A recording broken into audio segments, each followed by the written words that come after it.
हाय बच्चा लोग, स्टूडेंट्स, विद्यार्थी, छोटे छोटे बच्चों। सोहम सर फिजिक्स, आराध्या क्लासेस। हाँ, ये आराध्या क्लासेस का ऐप डाउनलोड किया गूगल प्ले स्टोर पर से? नहीं किया? अरे यार, दांसू ऐप बनाया आराध्या वालों ने। हाँ, तो जैसे ही डाउनलोड कर, यहाँ से तुझे कॉल बैक आ जाएगा और पूछेंगे क्या क्या सर्विसेज चाहिए। Video lectures, live streaming, offline lectures, test, बहुत कुछ यार, इतना याद भी नहीं रहता है। Assignments, quiz competition, daily earning coins, बहुत कुछ है अंदर। बहुत ज़बरदस्त ऐप है, तो सिर्फ डाउनलोड कर उसको। ठीक है, चल दोस्त, अब आज हो गया बे एडवर्टाइज आराध्य वालों का इतना ही। अब मैं अपना फिजिक्स भी पढ़ाऊंगा ना। हाँ, gravitation chapter, very first lecture by Soham sir. Yes, इतना एक्साइटमेंट क्यों पता है ये चैप्टर को लेके? बच्चे ना इसके लिए वेट करके बैठे होते हैं कि कब ग्रेविटेशन लॉन्च हो। It's a fantastic chapter two learn यार। पूरा ब्रह्मांड सीखने को मिलेगा सोहम सर के साथ। माना कि अपनी टेक्स्ट बुक में लिमिटेड चीज़ें होंगी आपकी उम्र के हिसाब से, लेकिन मेरे तो यू नो ना माई नेचर, मैं जब सिखाने बैठता हूँ तो कहीं कहीं ब्रह्मांड के उधर भी पहुँच जाता हूँ। तो आपको मज़ा आएगा, you will enjoy and learn the gravitation with me. Actually इसमें ज़्यादा क्यूरियोसिटी क्यों बनता है?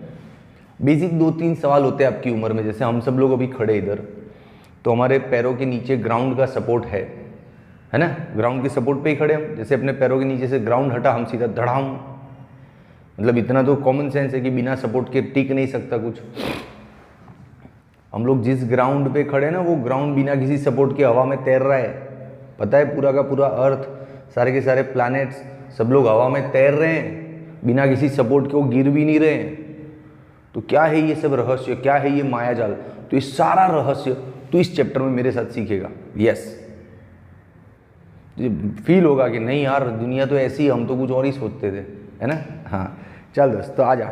अब आज सबसे पहले इंट्रोडक्शन वीडियो, तो छोटा मोटा वीडियो बनाया 8-10 मिनट का, ताकि आपको इंटरेस्ट और क्यूरियोसिटी पैदा कर सकूं। क्या है इंट्रोडक्शन में? यही कि ये जो प्लैनेट्स का मोशन है, कहाँ घूम रहे हैं, क्यों घूम रहे हैं, कैसे घूम रहे हैं, कितने सालों से घूम रहे हैं, ये सब चीज़ें आजकल की क्यूरियोसिटी की बात नहीं, ये बरसों से चला आ रहा है। हर जनरेशन को इसके बारे में जानना होता था, तो उसके बारे में अलग अलग लोगों ने बहुत ज़्यादा जान लिया, तो वो साइंटिस्ट बन गए और उन्होंने अपना मॉडल दिखा दिया कि भाई मैंने तो ऐसा जाना इसको अंदर से, आप भी देख लो। हाँ, जैसे earlier models and theories, 5-7 famous scientist हैं, उनकी हम डिस्कशन करेंगे। तो earlier models and theories about motion of planets. सबसे पहला credit goes to 2000 year ago, Ptolemy. हाँ, टोलेमी ने सबसे पहले इन चीज़ों के बारे में बात की थी, जो अपने पास इंफॉर्मेशन अवेलेबल है उसके अकॉर्डिंग। 2000 साल पहले की बात है ये। टोलेमी ने बताया था कि earth is in the centre and all other celestial objects are rotating around the earth. मतलब जियोसेंट्रिक, अर्थ सेंटर में है, ये वाला थियरी टोलेमी ने बताया था। तो चलो टोलेमी से स्टार्ट करते हैं ना। टोलेमी, PTOLEMY, पी साइलेंट इसमें। टोलेमी, क्या मॉडल था टोलेमी का? जियोसेंट्रिक मॉडल बोलते हैं उसको, जियोसेंट्रिक मॉडल, जिसमें क्या था, अर्थ सेंटर में था और बाकी सारे स्टार्स, प्लैनेट्स, सन सब उसके अराउंड घूमते रहते। ये था टोलेमी का मॉडल। हालांकि nowadays we know that Ptolemy was not correct, क्योंकि अर्थ सेंटर में है ही नहीं। सेंटर में तो कोई और है, सन है, और वो भी एग्जैक्ट सर्कल नहीं है। ये सब हम थोड़ा थोड़ा जानते हैं, लेकिन उस वक्त before 2000 years ago, 2000 years ago, मतलब इतना तो पता चला पब्लिक को कि कुछ घूम रहा है, कोई सेंटर में है, चाहे अर्थ है या कोई और, लेकिन कुछ तो है सेंटर में और कुछ तो घूमा घूमी हो रहा है ना? हाँ, तो शुरुआत यहाँ से हुई। फिर नेक्स्ट कौन आए? तो नेक्स्ट अपने खुश होने की बात है, इंडियन ऋषि मुनि and scientist Shri Aryabhatta. Yes, जैसे तो इंग्लिश में उसको आर्यभट्टा बोलते हैं, लेकिन अपने को तो वही हिंदी वाली आदत है, तो श्री आर्यभट्ट।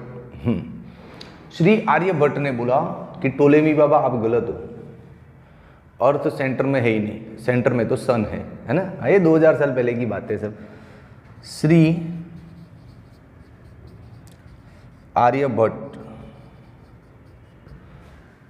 इंडियन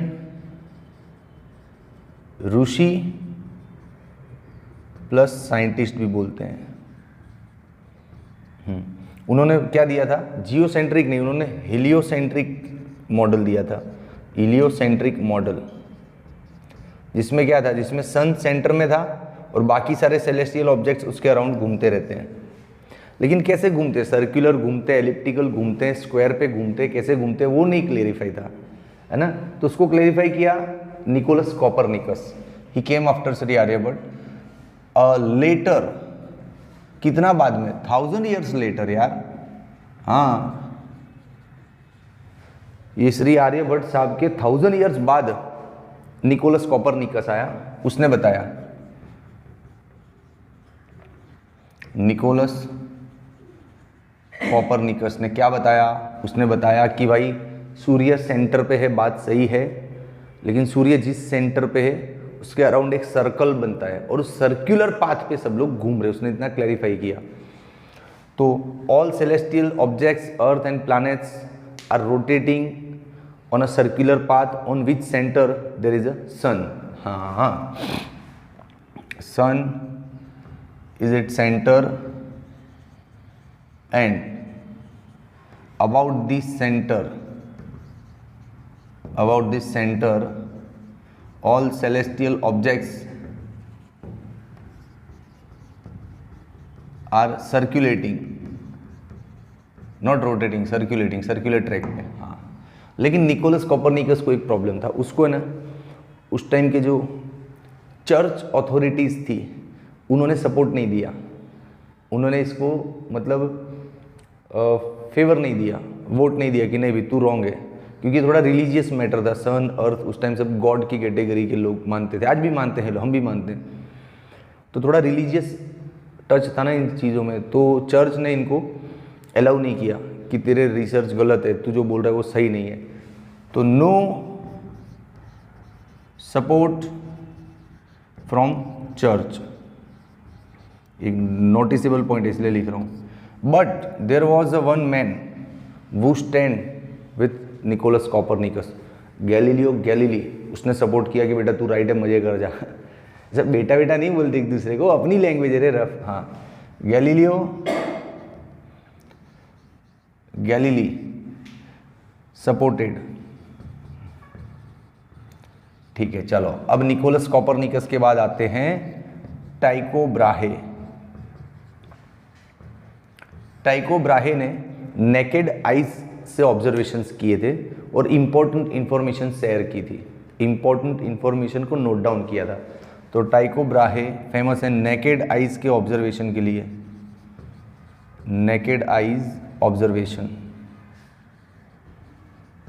ठीक है, ओके। अब टाइको ब्राहे की ये जो ऑब्जर्वेशंस थे उनको जॉन केपलर ने, भाई कैमरामैन बैठना पड़ेगा,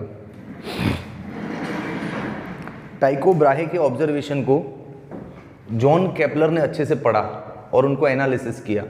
जॉन केपलर ने उनको एनालिसिस करके अपना 3 लॉ दिया about the planetary motions, and these 3 laws are milestone. ये 3 लॉ पढ़ लिया ना तो तुझे सारा समझ में आ जाएगा, और पढ़ेगा इसके बाद का जो वीडियो आएगा ना वो केपलर के 3 लॉज पे ही आएगा। तो keep waiting for the next video, just इसके बाद का लेक्चर नंबर 2 केपलर के 3 लॉज पर ही है। आज सिर्फ बता दें कि केपलर ने 3 लॉ फाउंड किए थे। तो जॉन केपलर इन्वेंटेड 3 लॉज। इस 3 लॉज को थोड़ा रेड पेन से कवर कर रहा हूं क्योंकि इंपॉर्टेंट है। हाँ, किसके बारे में 3 लॉज थे? प्लानिटरी मोशन के बारे में, कि प्लैनेट्स कैसे मोशन कर रहे हैं, प्लानिटरी मोशंस, है ना। हाँ हाँ, अब जॉन केपलर के ये जो 3 लॉ थे ये न्यूटन सर जानते थे, सर आइजैक न्यूटन ने इनको पढ़ लिया था, जानते थे, और इनके एनालिसिस से उन्होंने ग्रेविटेशन का यूनिवर्सल लॉ फाइंड किया था। हाँ, तभी तो आज ये चैप्टर पढ़ पा रहा है। लास्ट नाम जाता है न्यूटन पे आके अटकता है। Newton was known with this laws with these laws and invented gravitation universal law. Gravitation universal law. तो दोस्त स्टोरी समझ में आया, हल्का फुल्का इंट्रोडक्शन दिया है, थोड़ा तेरे अंदर क्यूरियोसिटी बढ़ाने के लिए कि हाँ क्या क्या आने वाला है आगे। तो अब अगले वीडियो में तो केपलर्स के 3 लॉज पे डिटेल डिस्कशन होगा। अब अपना स्क्रीनशॉट तो ले लो, हो गया ना स्क्रीनशॉट तो। हाँ तो अब देख आज के लेक्चर में कितने साइंटिस्ट के नाम आए वो तो एक बार फिर से ऑब्जर्व कर। Ptolemy, Shri Aryabhatta, Nicolaus Copernicus, Galileo supported him, Tycho Brahe, John Kepler and Newton. 7 names are there, याद रख लेना, सातों नाम काम आएंगे, ठीक है। एंड वीडियो अच्छा लगा ना तो कमेंट नहीं लिखते यार, कमेंट लिख, शेयर कर, सब्सक्राइब कर, दोस्तों को भी बता, है ना। और वो ऐप डाउनलोड कर देना आराध्या क्लासेस का, भूलना नहीं, ठीक है। चल दोस्त, बाय।